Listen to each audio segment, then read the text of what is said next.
নমস্কার। মালতীবালা বালিকা বিদ্যালয়, কবি জয় গোস্বামী। বেণী মাধব, বেণী মাধব, তোমার বাড়ি যাব। বেণী মাধব, তুমি কি আর আমার কথা ভাবো? বেণী মাধব, মোহন বাঁশি তমাল তরুলে বাজিয়েছিলে।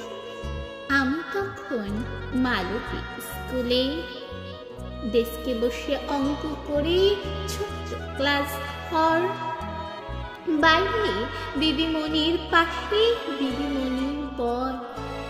আমি তখন নবম শ্রেণী, আমি তখন শাড়ি।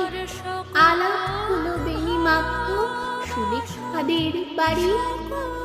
বেণী মাধব, বেণী মাধব লেখা পড়াই ভালো, সব